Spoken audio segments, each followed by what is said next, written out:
So, welcome everyone to another episode of We Got Next. This is kind of like our 1 year anniversary thing, aka that's why we have the special guest on the show with us. So we have Tyler.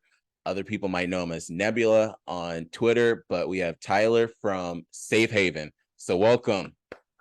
Hey, how's it going, everybody? Thank you for having me on today. I'm excited to talk about all the updates that we've been doing and just what's kind of going on. So I introduced Tyler that way because if you remember last time we were on, he had a different position. So Tyler, can you tell us what your role is now at Safe Haven compared to last time when we talked to you as well? Yeah, that's right. Back whenever I joined y'all, I was the head of community growth. Now I'm the chief Mm-hmm. partnership officer. So I essentially embed myself. Thank you. So I essentially embed myself into meetings with other entities, whether they're traditional businesses or non-traditional, such as a blockchain entity building blockchain protocols and whatnot. And I just see how we can have synergy with their project and integrate our DeFi products because we have multiple different B2B2C, business to business to client DeFi products. And we'll dive into a bunch of all that today and kind of give some brief examples of how each one works and how it can benefit a business and just a normal everyday user, like people like us, right? Yep. Yeah. So that's something I'm personally definitely excited, looking forward to just diving into a lot of that.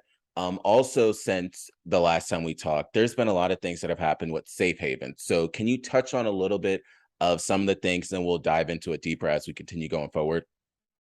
Yeah, so one of the big things that's happened since we've talked last is the launch of SafeSwap. SafeSwap, the reason why we started working on it first and foremost, to give some background and history, we wanted to enable our token, the SHA token, which is required for utilization of every platform, every DeFi platform and service that we provide. We wanted to enable that token to go cross-chain so that we could provide our services to any type of community. And when I say community, I mean people who love certain blockchains, because in this space you hear the term maximalism a lot. Like Bitcoin Mm-hmm. maximalists, people who only care about Bitcoin.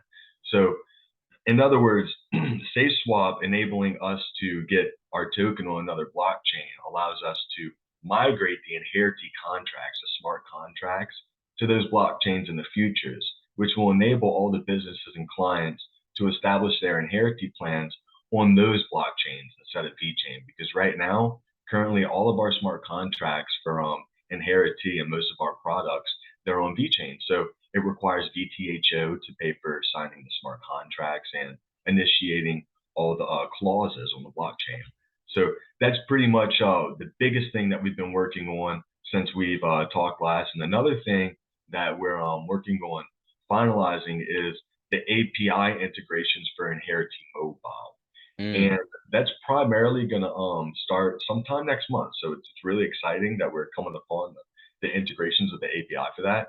Because what that's going to allow is, excuse me, it's going to allow these little bad boys, the Yep. safety devices, to be opted out in a sense. So these are the devices that are used for storing the plan shares whenever someone creates an inheritance plan. All the inheritable data, Wow. it gets fragmented and encrypted with military grade encryption, and it gets split up into multiple shares, most of which are stored on here. And then the validator share, the backup shares, they're stored on the blockchain, which is why I was bringing up the blockchain earlier. Mm-hmm.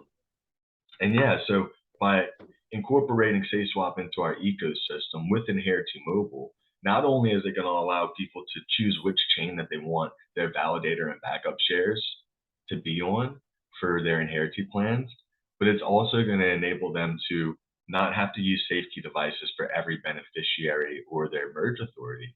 They can use a hybrid solution to where they have like a safe key for the merge authority, and then all the beneficiaries just download the mobile application so that they could store their plan shares on their phones instead of Mm-hmm. having to buy the safety devices. But yeah, you look like you want to say something. Let me see what you got to say first. Man, a lot. So the first Yeah, thing is I'm huge with security. Whenever Steven's on the show, a big thing I always talk about is security. We heard about what happened with Slope Wallet, which is on Solana with the exploit they had. So of course, people talk about security, all these different hacks and exploits that have happened, the bridges, security. So with Inheritee, how or can you guys reassure people if people have some concerns about security, they've never used any type of cold storage type of devices before? What would you want to say to people out there that are hesitant about using the safe key, but want to probably do it because they love the team? Yeah, so I'd say first and foremost, go check out our audits. That's the tongue Yeah. twister. Go check out our audits, and they will validate that all of our smart contracts, the back end and whatnot for Inherity that initiate the protocols, they're secure. We don't track any of the data. We don't hold any copies of the data. All of it's 100% encrypted utilizing military grade encryption AES 256, and then it gets fragmented in all of those multiple plan shares that I was referring to earlier. And Hmm. if you go through the audits, you'll be able to see all that. Red for did the white box audit. It's just a specific type of audit that's done to check all different parameters of how the solution works. And another thing that you can look into is our bug bounty report, our bug bounty Hmm. report. So it's like an ongoing bug bounty program. That's the word I was looking for, not report. Sorry. But yeah, so it's a 2-year bug bounty program, and it started in February, like almost 2 years ago. So we're coming up on the second year. So that bug bounty program, it's about to end, and we're gonna have to renew it for it to go on. But it's essentially being done by Integrity, and that's Europe's number one ethical it's like white hat hacking hackers, people Yeah. who do ethical hacking. They basically try to go into the infrastructure, look at it and break it apart, see if they can do some scandalous stuff like, do any type of stealing of data, any Hmm. payment. And for the last year and a half plus, because we're coming up on the second year on our contract for it, Yep. haven't found nothing. So everything's That's good. good. Yeah, so we're really proud about that. And in the meantime, while all that's been going on, the bug bounty program, them constantly scanning for vulnerabilities, we've got patents approved. So now we have Yep. our technology patented in the United States of America and Europe, Hmm. with China pending. There's just a few more claims to be approved, and then we'll have the solution patented in China. And we've already got our foot in the door on Hong Kong, and we're looking at multiple other regions to patent the solution, because what we built here is just astounding. I mean, it enables people to pass on any type of data without a third party getting a hold of it. Yeah. It's yeah, So the first thing, because Tyler did say a lot, and I'll dissect and break all of this down. Check out their Twitter, because that's one of the first places I saw the different patents that they do have. They talk about all three of the ones and the one that they're working on as well. That's the first thing. The other thing is just taking it a step back, because I know we dove into a lot of things. Some people might be like, all right, what is safe haven? We haven't listened to anything before. What is safe haven? And then we can continue going forward, because people might hear the patents and think this is better than a lot of projects out there. But who are you guys, for someone that might not know? yeah. So that's a great point. We essentially create multiple B2B2C DeFi solutions, and Inherity, it's our flagship product, but we have multiple other products too. So let's just go down the list. SafeSwap, I touched on that one a little bit. It's an Hmm. atomic swapping platform. That's the type of protocols that are utilized to enable the cross-chain capabilities. Quite simply, it's a one-for-one swap. The only wallet that's capable of accessing the pools that has locked tokens is the wallet that's locking tokens, and it's a one-for-one swap. So it's not susceptible to vulnerabilities like wrap tokens, like wrap bridging and stuff like Hmm. that. Bridges that use wrap tokens that rely on a lot of trust and liquidity backing a fake token, because a wrap token is just the representation of that native token on another blockchain, but it's not really that total supply in a sense. Whereas atomic swaps, it's the actual token contract deployed on that other blockchain, the total supply, the complete supply. And a portion of it can only be unlocked if you lock a portion on the native or other non-native chains that are approved and supported. So that's the difference between an atomic swap and token wrap bridges, like stuff like that. Just want to get that out there because it's a really Hmm. important topic to touch on. And it's kind of like what we're going to dive into a little bit later, because you were talking about the Solana tax. So we'll get more into Yep. that later. But the other products. So we have ThorBlock. That's essentially, think of it as a crowdfunding platform that has DeFi capabilities. So anybody can go on that platform with their wallet and set up a crowdfunding or a charity pool, so that essentially they can tell other people, go donate to this wallet address, and then whenever the pool fills up, all of the funds will be carried out to whichever initiative you're setting up, right? So like if you want to do a hair drive for cancer, that type of thing, like not selling hair or anything, but raising money to get wigs for the cancer patients who Mm-hmm. had a, yeah, so stuff like that. It could even be ICO pooling. So for traditional businesses that are looking to create a token to essentially make other businesses or clients pay for their services with that utility token on the blockchain, like we do, because we require Mm-hmm. all of our services to be paid in the SHA token. Well, those businesses can come to Thor Block and set up an ICO pool and raise funds to provide the backing for the token that they're essentially deploying on the blockchain, along with raise the money that they require to develop any type of Web3 protocols, which is a great lead into the next product that we offer, fund requests. And it's really exciting because now that SafeSwap's launched, we can fully port fund requests over to Binance Smart Chain, which was our initial plan whenever we acquired the product. And for those who don't know, Fund Request is an open source platform that is basically the Fiverr of the blockchain. It enables you to outsource open code developing on GitHub, so smart contracts, any type of developing, right? And after the contract is completed on GitHub to the satisfactory of the person who's putting out the request, the developer gets paid. It's Yeah. simply a bid request, right? If somebody says, hey, we need some help, whoever finishes it, they get paid in crypto. So that's what Fund Request is. And let's see, we also have ThorPay. So ThorPay is a multi-chain, multi-payment payroll protocol. So that's a whole lot to say, right? What does that mean? So what that means is a business can use this program to pay all of their employees with the click of one button, and they could pay all of them in different cryptocurrencies that could be on different chains. That's what that means in a nutshell. So it Mm-hmm. simplifies paying your employees by reducing overhead, reducing the chance of missed payments, reducing the chance of overpayments, because it's an all or one, or I mean, it's an all or nothing clause.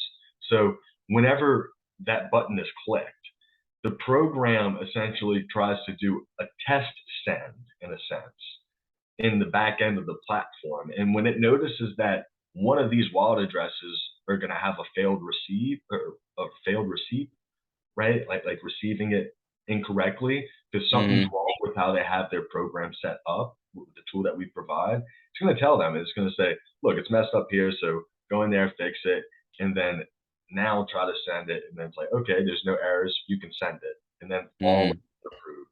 So that's pretty much the products that we offer in a nutshell. I'm not forgetting any of them.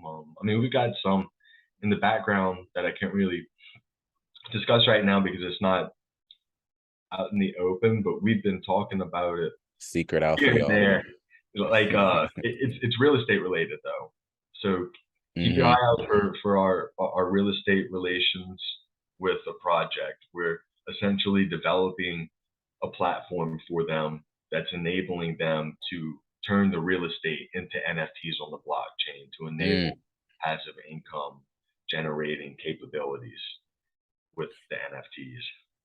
So I talked to, for everyone out there, Stephen and I always were like, we have to get Tyler back on. And one thing about that is it's so easy to just have a conversation with him and we can just dissect everything that he ends up saying too.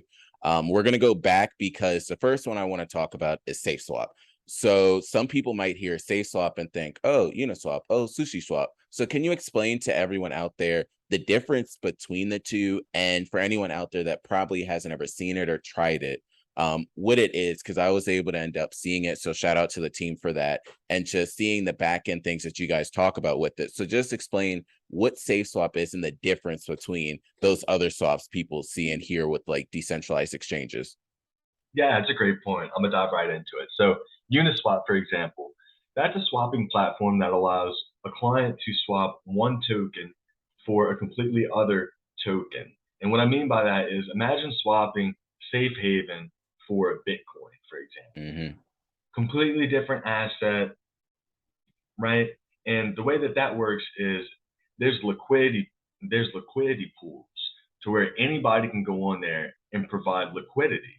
And whenever those people provide liquidity, they can actually earn um, money from all the transactions that are seen through that liquidity pool and percentages. And every platform's different, but in essence, that's what a DEX is. It's a place Mm-hmm. where it allows the community to provide liquidity to one another and capitalize on the transactions made within that pool.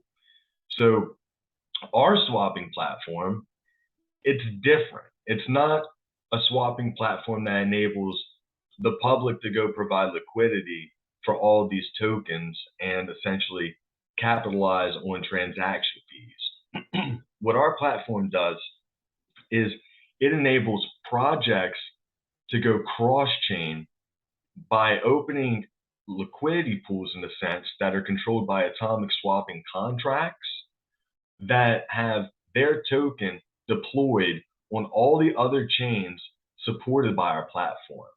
So, in other words, Safe Haven, our native blockchain is VChain. So, when we went cross chain, our process on SafeSwap was to deploy our token contract on Binance Smart Chain, Polygon, otherwise known as Matic, right? Mm-hmm. And Ethereum. So after our token contract was deployed on all those other three blockchains, we had 8.5 billion total supply tokens Yeah. on those blockchains. Now, all of them were locked.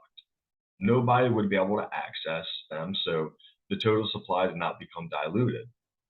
And from there on, how it works is now with us having our tokens on all those different blockchains, the users can go to the platform and connect their wallet and swap their native SHA VIP 180 tokens, their VChain related SHA tokens, and lock them up in that pool.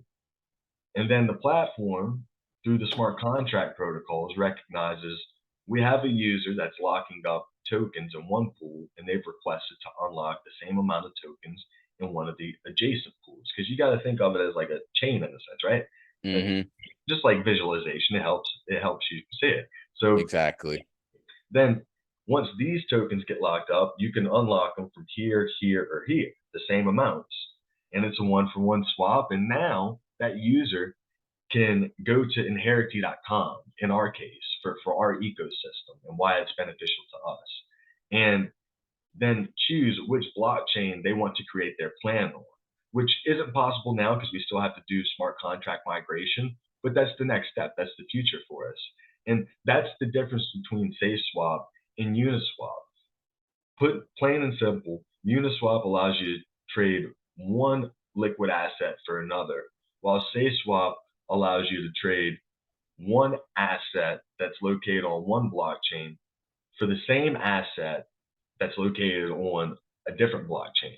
Now, I know Mm. that sounds weird, but that's what it is. It's the same Yeah. asset because it's the same token contract, just deployed on a different blockchain.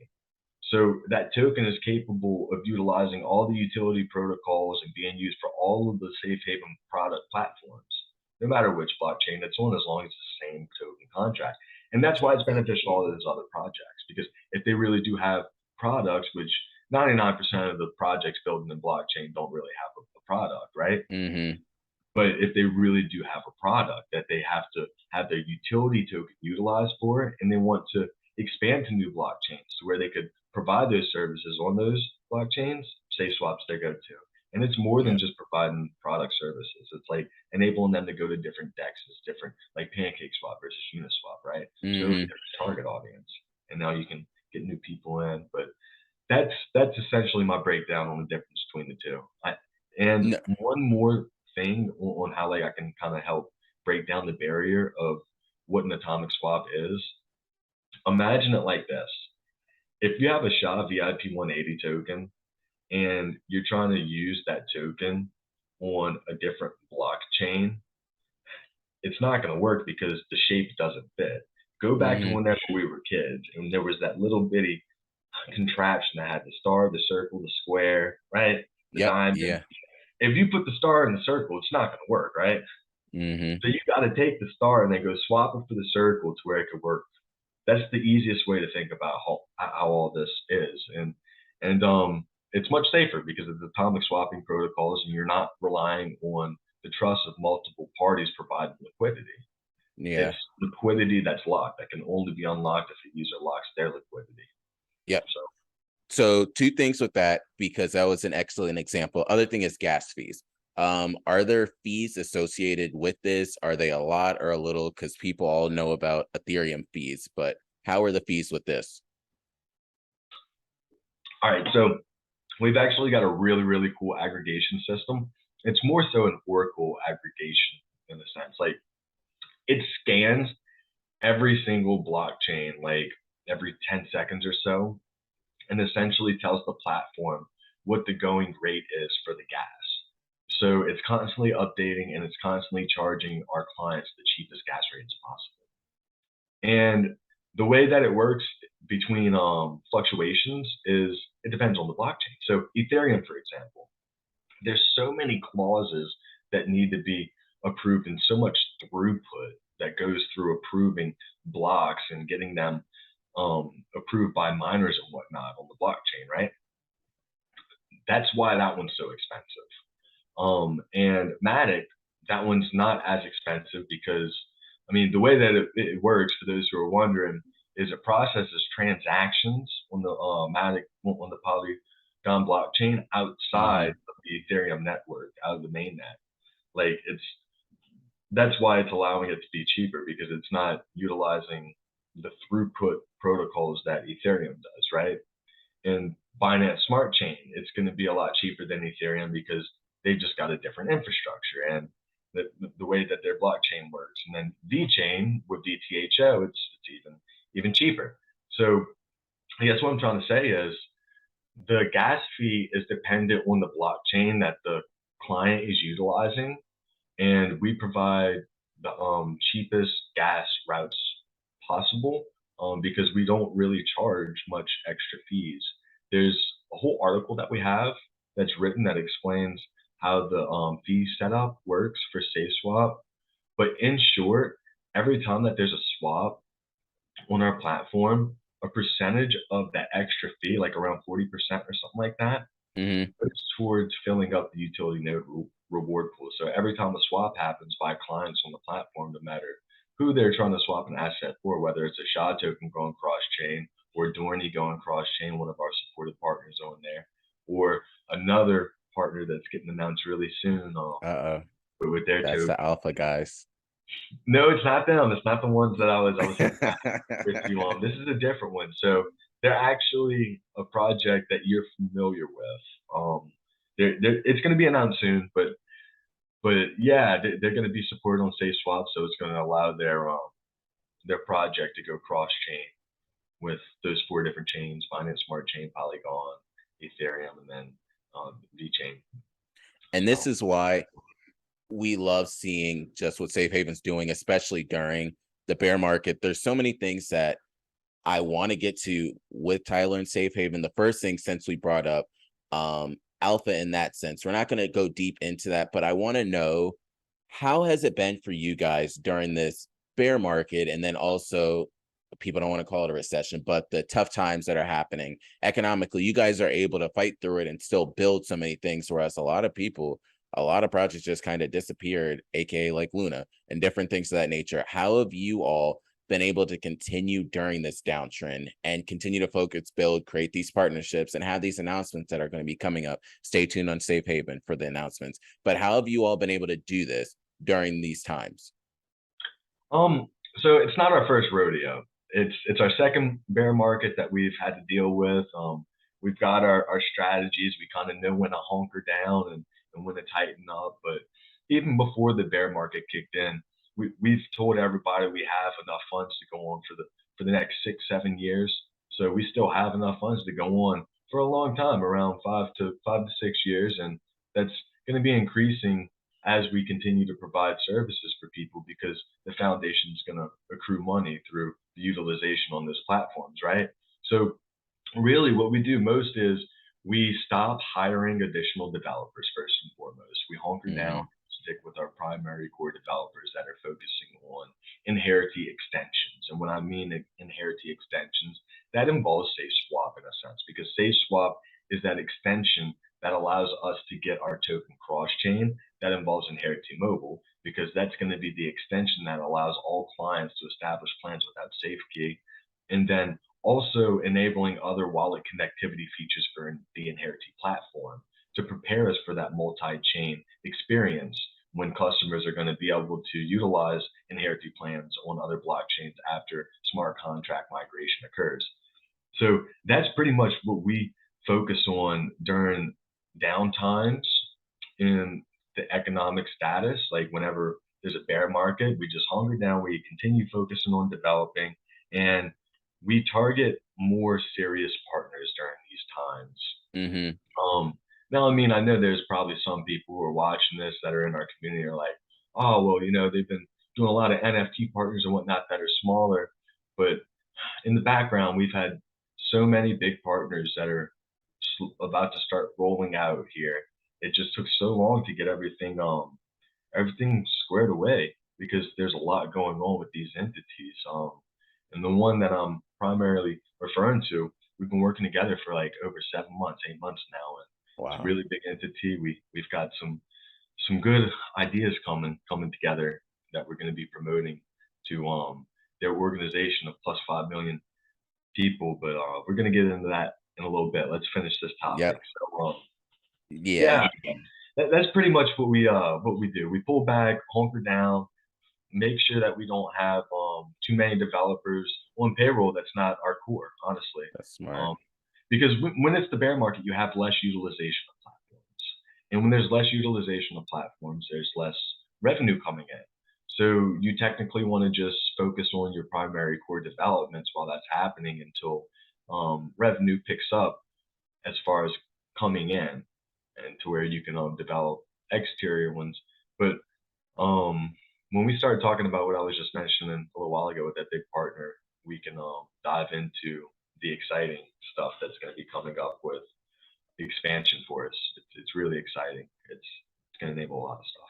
Oh, for sure. Something else that I like that Tyler brought up is they're not hiring more people. And that's the problem that a lot of these companies, whether it's Coinbase, whether it's BlockFi, a lot of these companies that are out there, they hire too many people and they're laying off 10, 15, 20% of their employees. And I talk to Steven about this all the time because it's really irritating that these people thought they had a job and then they're getting laid off during these tough times. Whereas you Yeah. guys aren't taking that same approach of over hiring and then having to lay people off during this time. And it's kind of like, well, it's on you. So I do appreciate that. Something else you brought up with Safe Haven, we mentioned SHA, we've mentioned pools, but we haven't dove into that part. So can you talk about your different staking pools that you guys have that people can end up taking part in, for people that might not know, or even for people that are in your different chats that know a little bit about it?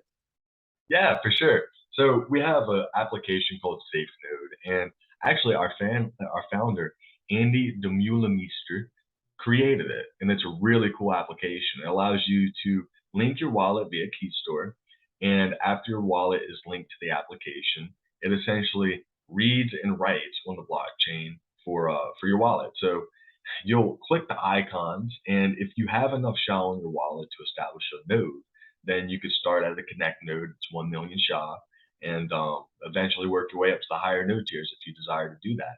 But the reason why I'm bringing up the nodes is because within our staking program platform of SafeNode, they have different node pools. I mean, different staking pools. There's the non-node pool for people who Mm-hmm. don't have any nodes, and then there's the connect node pool, the harbor node, the consensus, and then the legacy. And the way that it works is, if you don't have a node, you enter in the non-node pool, and you just use your SHA that's on your wallet, and it's soft locked. So in other words, you could still take that SHA out of your wallet and move it to another place if you wanted to during the staking period. But what happens is a self-termination occurs, and the platform is going to recognize that you withdrew the minimum balance required for the soft lock, and it just terminates the rewards in a sense. So when the month's over, you'll see a message saying self-termination occurred and you can't get the rewards. So that's the only difference between natural staking, which is really better because most staking platforms, they make you lock it in for a certain amount of days and you can't take it Yeah. out. And it's not even your crypto at that point because it's in a pool that you Mm-hmm. don't control. Whereas our staking module, it's on your private wallet keys that you own, and it's just a wallet that you link to our application to allow those read to write commands. And once you read and write on the blockchain and say, I'm initiating a soft lock, then essentially what happens in the back end is you're establishing an NFT. I know that sounds crazy, but that's what's happening. A lot of people, they hear NFT and they think it's just JPEGs and all this stuff, but NFTs are much more than that. It's literally a non-fungible token, like a bit of data that's put on the blockchain, just stamped in there, and a token ID representing Mm-hmm. what happened on that timestamp. And in this case, it's representing the soft locking of that SHA on that date. So when that NFT becomes voided, it's whenever that wallet can't claim any of the rewards. And actually, our nodes are NFTs as well. When people initiate the soft lock, it creates an NFT, and it's basically an NFT that represents the picture of the node logo. So the Connect Node, Harbor, Consensus, Legacy, and as it matures, you unlock the reward tiers. So yeah, a lot of different interesting stuff about the staking module and the node module, and just to kind of bring it all together with the nodes, for those who are wondering, the Connect node, they get 3% of the utility reward pool. The Harbor node, they get 8%. The Consensus nodes, they get 32%. And the Legacy nodes, they get 57%. Mm. All those nodes have to share that percentile with the other nodes that have reached the node maturation tier.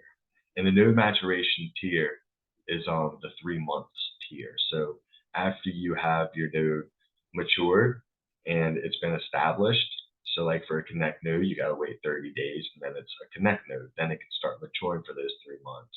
So it's like 30 days plus 3 months, and then you can get your rewards, which right now we don't have constant rewards being put into the utility reward pool.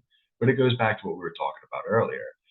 During the bear market, you don't really have too many people trying out product platforms, using them as much. So utility is low, and that's why there's not that much distribution of rewards. But we did have a distribution recently of 14.2 million SHA to all nodes after Wow. the minting of the Shamanic Oracles NFT project, which I think that's something that we're going to be talking We're about as gonna be well. touching on that too. So, So that's probably what is one of the most irritating things for me. And what I like about Safe Haven's pools compared to other pools that are out there. I know I've been a part of some where you kind of stake it and they then have ownership of it. And when they have the ownership of it, I've seen some whereas you wake up the next morning and everything's gone.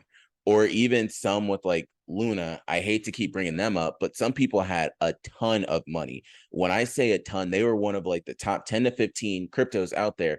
People had life savings in there. You have people in South Korea trying to go find the guy type of money.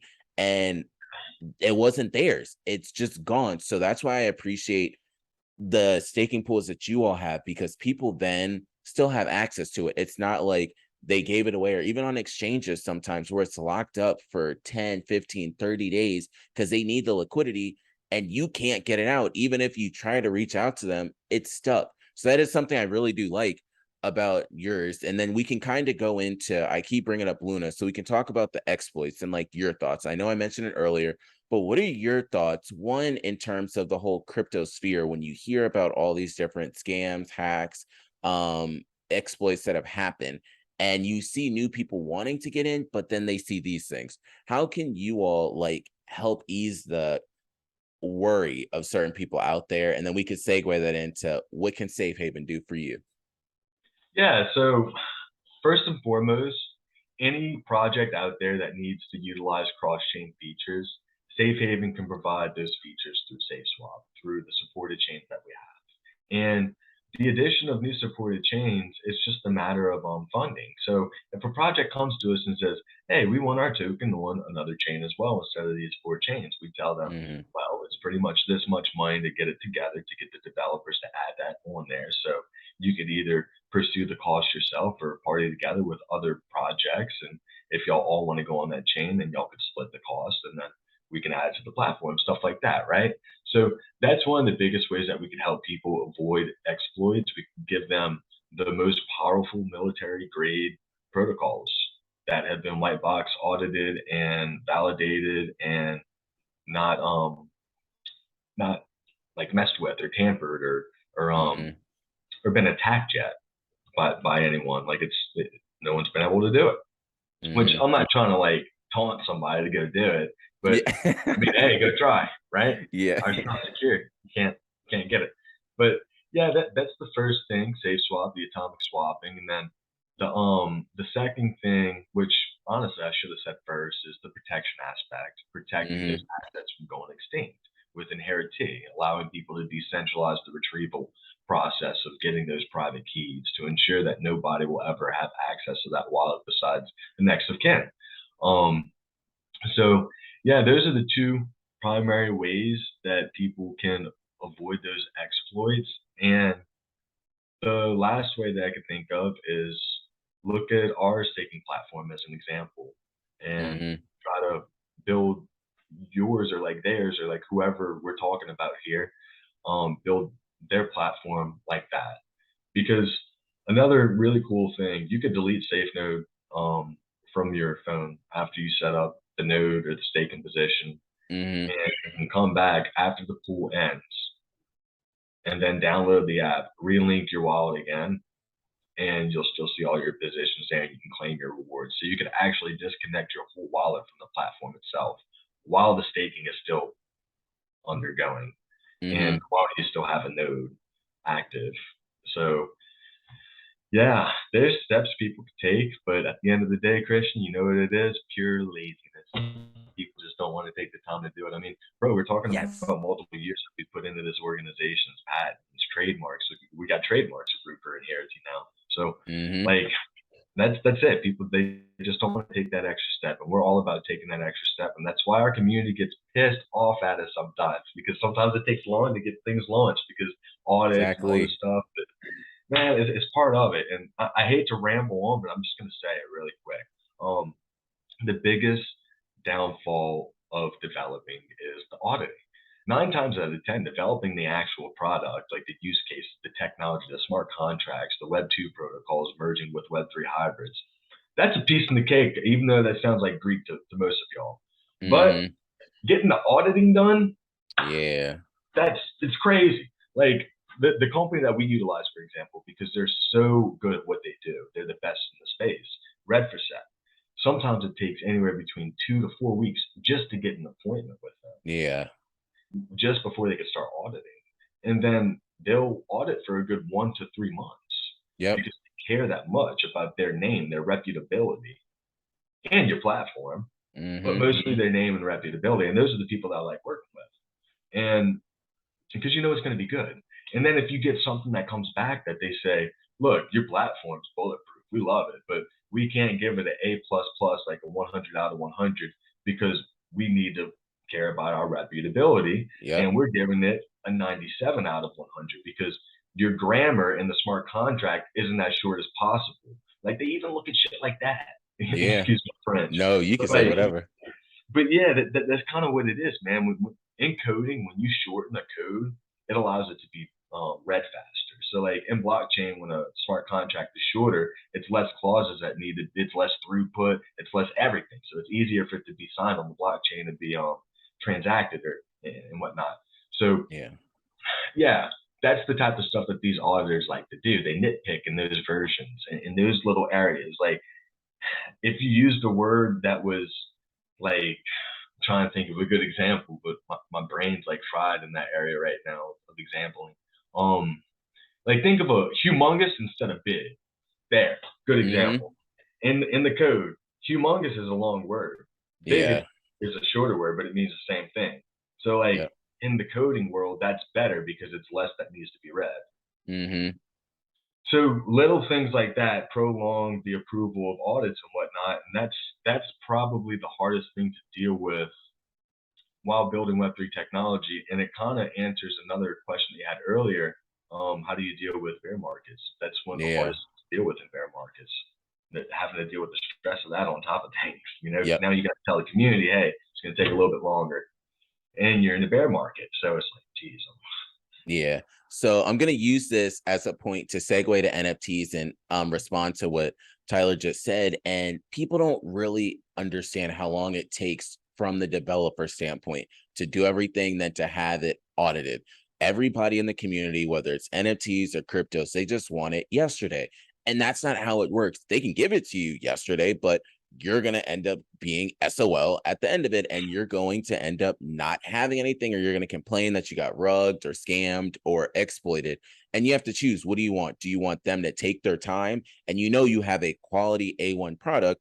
Or do you want to end up being the one that got rugged, that you're a part of the statistic of the people that got rugged? And that's something you really have to think about. And I'm using this to segue into kind of like the NFT aspect of it, because a lot of people, just like Tyler said, it's pure laziness in terms of, you have the ledgers out there, you have Inherity out there, you have these different ways to store your NFTs or your cryptos, and people don't want to take the time. They would rather just end up keeping it on an exchange. Then if something happens or it disappears, they want to blame somebody else. And that was a big thing people were saying. If you would have just kept it with Inherity, or if you would have kept it with one of these different other cold storage wallets, not putting them in the same category, but using that as an example, you would be in a different place. You wouldn't have lost your NFTs if you would have taken the time to end up looking into it and doing your own research, like they always say. And using that segue for NFTs, you brought up something earlier about NFTs. Can you touch on that as well? Yeah. So one thing that I brought up was the Shamanic Oracles. That's an NFT project Mm-hmm. that I essentially created with Jeff Perry and Rob DiTeodoro. Jeff Perry and Rob DiTeodoro, they're the founders of Venome. So Rob, he's the artist. He's done all the artwork. He did all the artwork for Shamanic Oracles. And essentially, Shamanic Oracles is going to be a full play to earn game eventually. But right now, we're just building out our ecosystem and laying the foundation. So recently what we've been doing is we rolled out staking pools on World of Big. So everybody within the community, they're able to go take their 5 Shamanic Oracles, because you need at least 5 Shamanic Oracles to enter the staking pool. And you can have more, right? You can stake as many as you want. But once you enter the staking pool, you obtain a variable rate of World of V tokens and also Chakra NFTs. So Chakra NFTs are essentially the energy required for fusing. So let me back up here. When you're staking in this pool, every 5, like per 5 Shamanic Oracles that you stake, you'll get 1 Chakra NFT. So let's say you got 15 staked.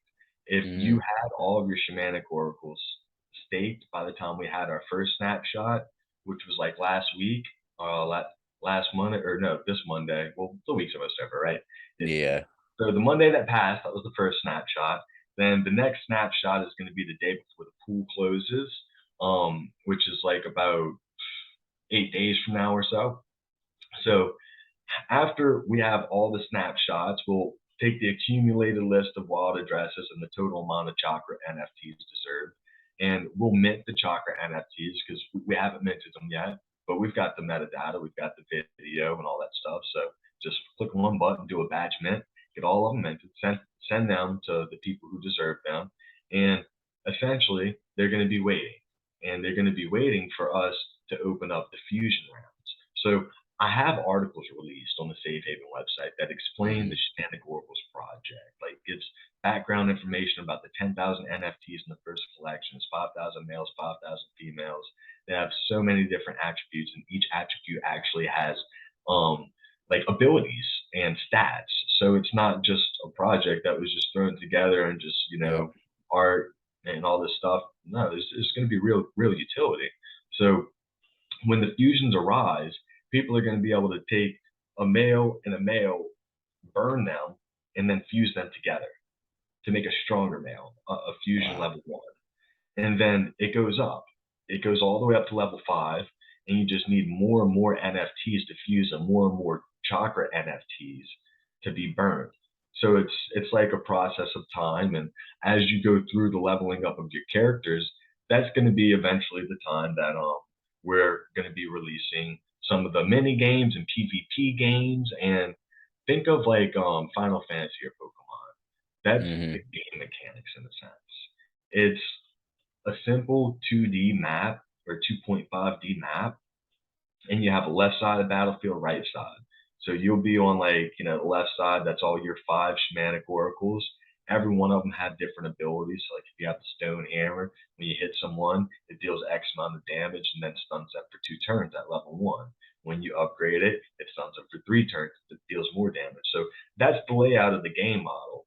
You pick your 5 characters, it's turn based, and then whoever remains on the field at the end wins. And Mm-hmm. people will be able to leverage their tokens, because we're going to have multiple different utility tokens within this ecosystem. So yeah, that's pretty much a Shamanic Oracles in a nutshell. It's an NFT project that we're building for the community, and we're slowly implementing new features and utilities. And eventually, whenever we add new features on SafeSwap to where people can do normal swapping, kind of like we were talking about earlier with Uniswap, we'll Mm-hmm. open up ways to where people can provide liquidity, and then there'll be normal swapping.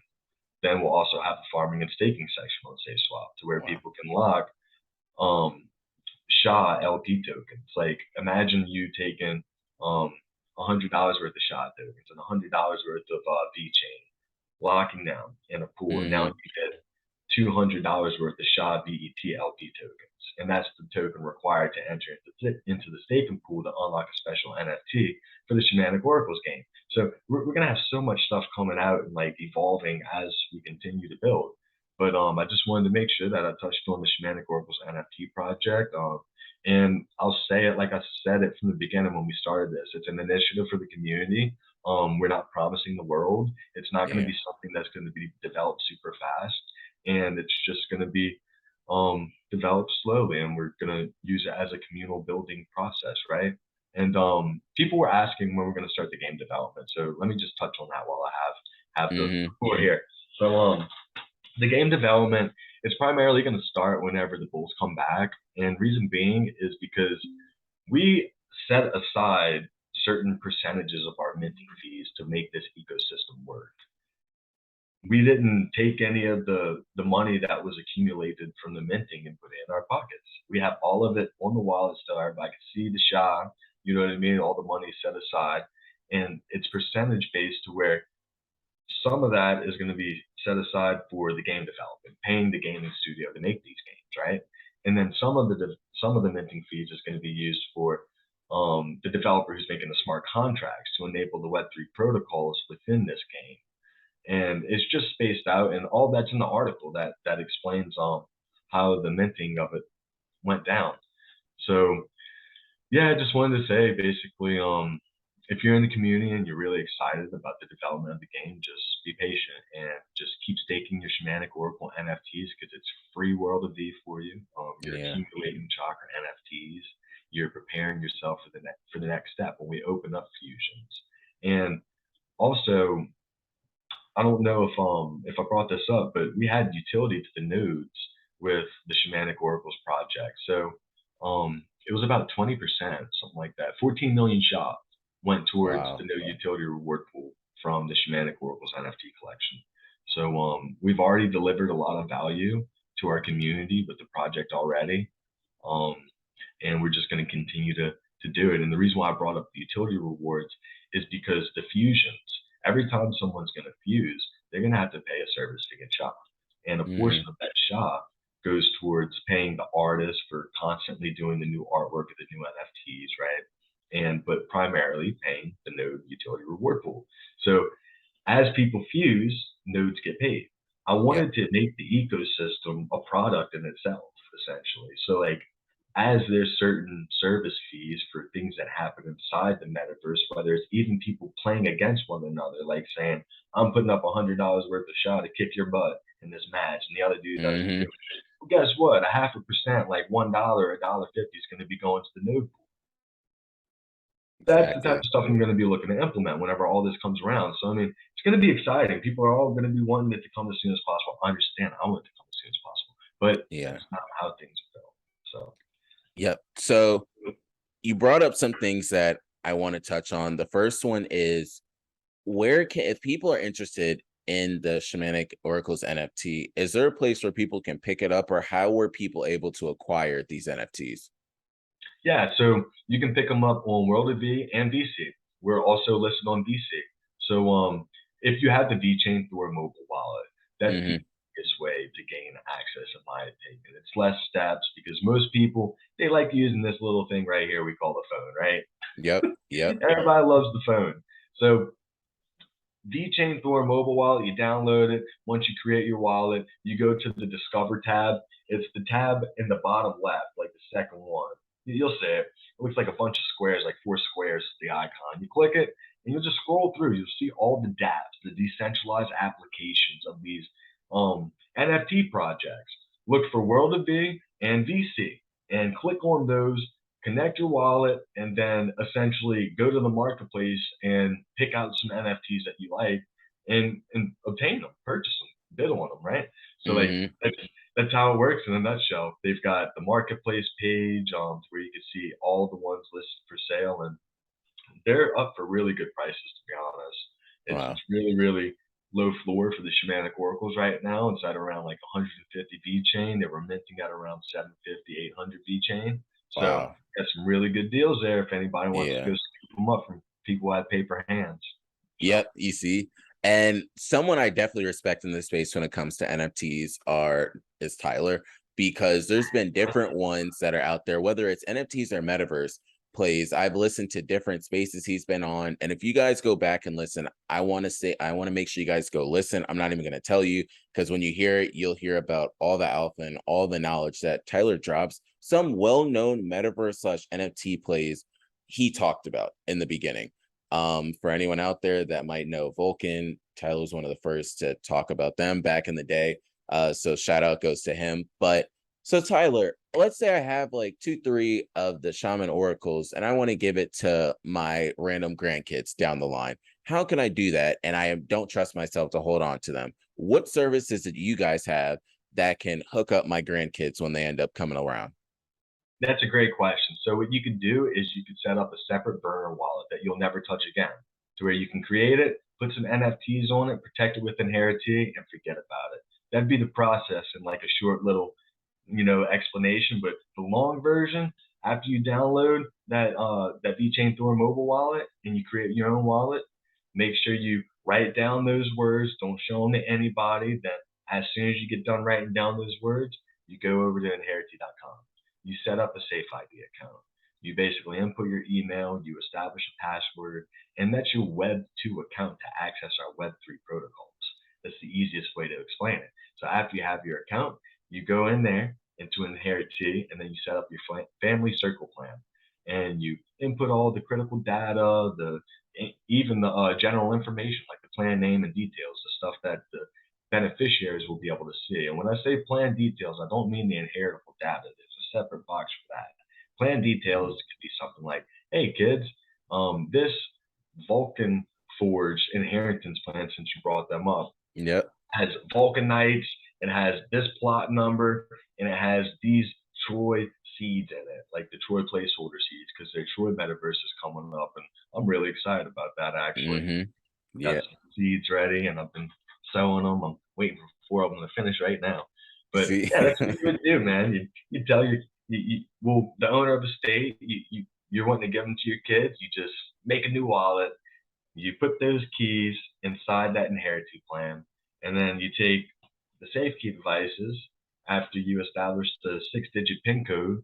Because I don't know if I touched on this earlier, but after you make your inheritance plan and those plan shares are fragmented, and you got to store the plan shares on each beneficiary's safe key, there's a 6-digit PIN code that's an extra layer of security.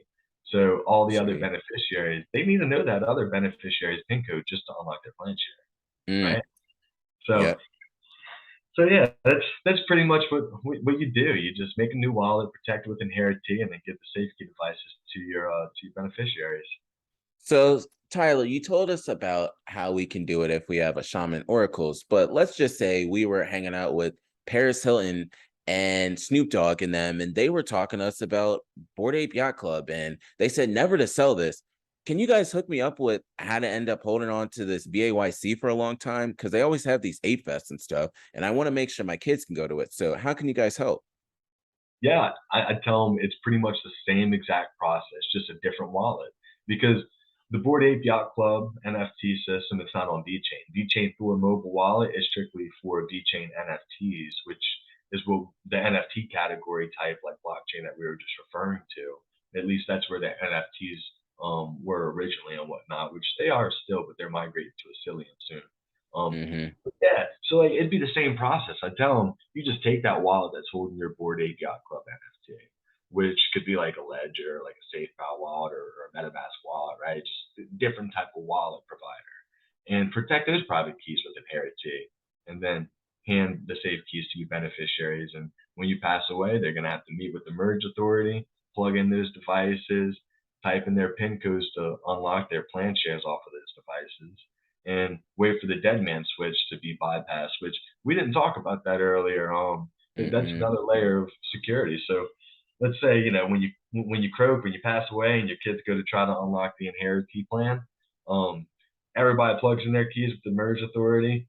What's going to happen is the validator share is going to be triggered on the blockchain, and the system's going to indicate, hey, we need you to merge with all these other plan shares so we can get the data and get them to the beneficiaries. Well, that's when that validator share communicates with the whole system and says, all right, I got to check with the owner of estate first before I just release myself. And Hmm. sends an email to the registered email address on the Safe ID account that the owner of estate owns. And if that owner of estate does not respond to that email within the designated time that they set whenever they were making the plan, then that validator share will unlock. And there's actually another method that you could use to deny the unlocking of that validator share. And you can select both options to make it even more secure, but that's logging into the platform. So quite simply, all you'd have to do is go to inheritee.com, log in with your Safe ID account, and then that deny the unlocking of the validator share. So I think it's easier just to deal with the email, just like quick response, like, no, I'm still alive, dude. But Yeah. you know, if somebody wants to take the extra steps, go in there and log in, which it's not too long. You just email, password, and that's it. But Yeah. So I appreciate that because that's something a lot of people probably are wondering about. They might be venturing off in a different, like other blockchains. The other thing is a big reason why we brought you here and a big reason why people know who you are. You're very good at your job. You also got promoted within the company and you do a lot of the partnerships and continuing to talk to other people. Can you talk to us about some of the partnerships that have been out there that you guys might have had or name alpha drop, name drop, anything you want to? yeah, so one of the biggest partners that we had recently was Blue Studios IO. Blue Studios, it's an organization that primarily focuses on providing family-friendly content, such as educational videos that explain multiple different educational topics. And primarily, it's all different, like, what's the word I'm looking for? Different subjects. So you'll see videos about science, math, and advanced placement courses. But recently, they've started to get into the crypto explanations. So they're focusing on explaining how crypto works through these educational, family-friendly videos, and they're using animation, music, so they have songs, and essentially they have NFTs as well. And the way that they're providing access to these unique special videos is you have to hold the NFT to have like free access, right? Or you could pay the subscription to have access to certain videos. So they're implementing NFTs to enable certain benefits and subscription discounts, which I think is awesome because that shows the families that are utilizing their Web3 platform, um, hey, this is how these Block3 technology protocols can be used.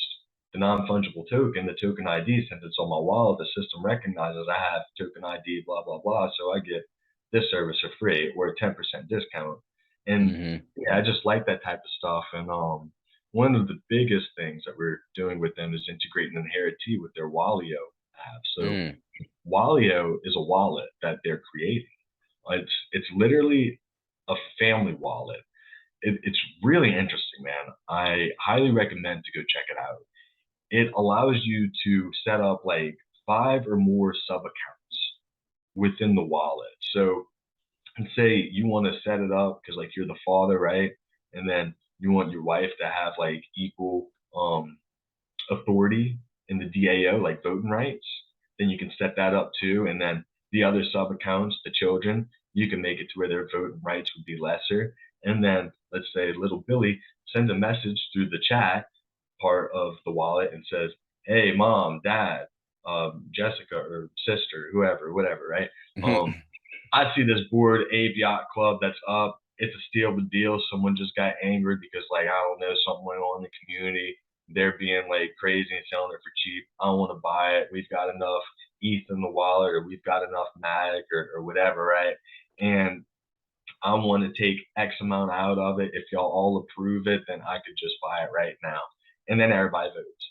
And if everybody votes yes, then they can go do it. If not, then little Billy can't. So it's cool. They've got a lot of different features that they're implementing into their wallet, and Inherited being one of them.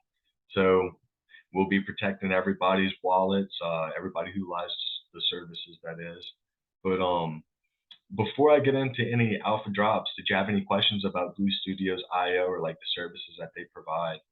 No, that was mainly it. I wanted to make sure you guys were able to touch on that and have the opportunity to end up saying anything you wanted to about partnerships that I know that some of the community might have heard of, but giving you the chance to end up talking about it officially on here too.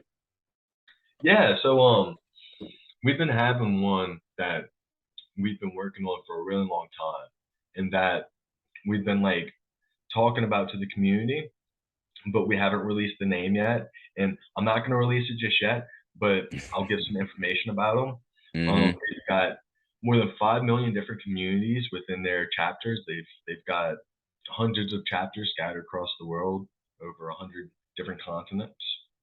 And all these community members are traditional business owners, and specifically traditional business owners that are looking to leverage Web3 technology protocols, some of which we build.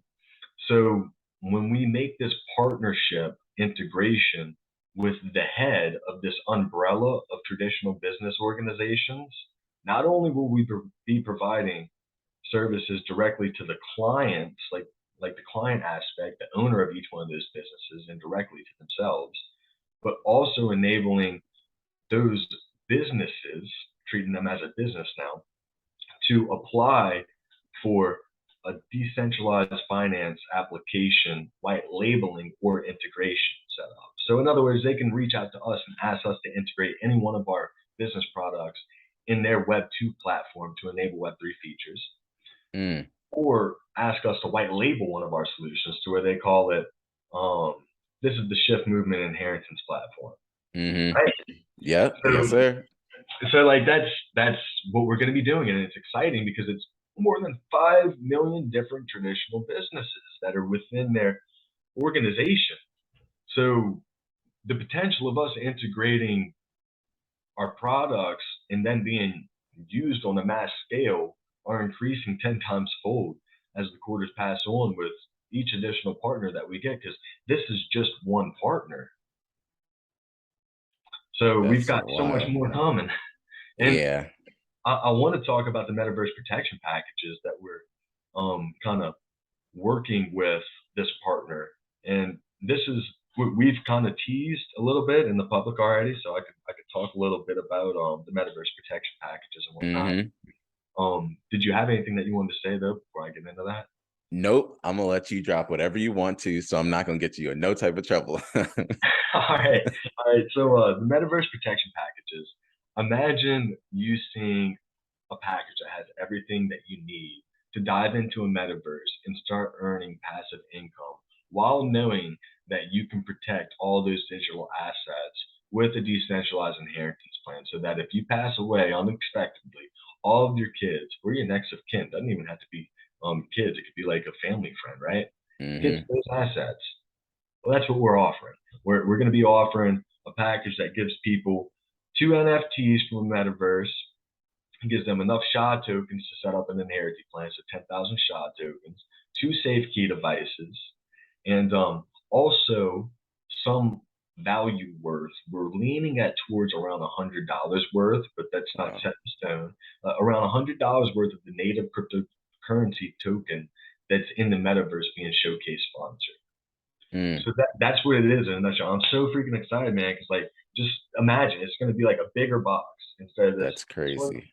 And it's going to allow you to hold 2 safe keys. It's going to have like tags where you can scan it and read on the blockchain what came in that package. And I'm mostly referring to an NFC chip here, like an NFC sticker chip. So like you scan it and then it'll say, this was package number 5 out of 1,000. And it had NFT edition 5 out of 500, 5 out of 500.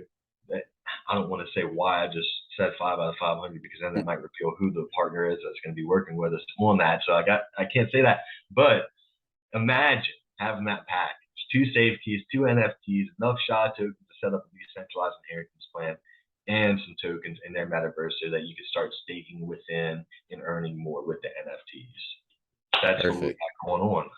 So he just gave out so much information, so much that I want you all to soak up. And the biggest part about this, we did this last time, we want to leave you guys wanting more, listening for more. So I'm going to stop it right there for everybody so you guys can take the time, play all this back, listen to it all. I promise you, I'm even going to do it, listen to it at least 2-3 times to hear it all. And then you guys can be like, damn, Tyler really drops a lot of stuff on us just to continue to keep everybody excited and looking forward to things as we go forward. So with that, I really, truly, once again, want to say thank you, Tyler, again, for coming on. Thank you to Safe Haven, as always, for letting Tyler basically come in to be the special guest, the special co-host of the show whenever he comes on the show too. And I just want to say thank you, and we appreciate you, as always, for coming on here. Thank you so much for having me, Christian. It's been a pleasure and it's been an honor. And I'm looking forward to coming back and talking about some more alpha that we can drop after we have some more developments. And hopefully that's really soon, because I had a really good meeting with the partner that I was referring to earlier this week. So just got to keep all of our fingers crossed that everything can get pushed through really quickly and we can get started on this next big thing. So yes, sir.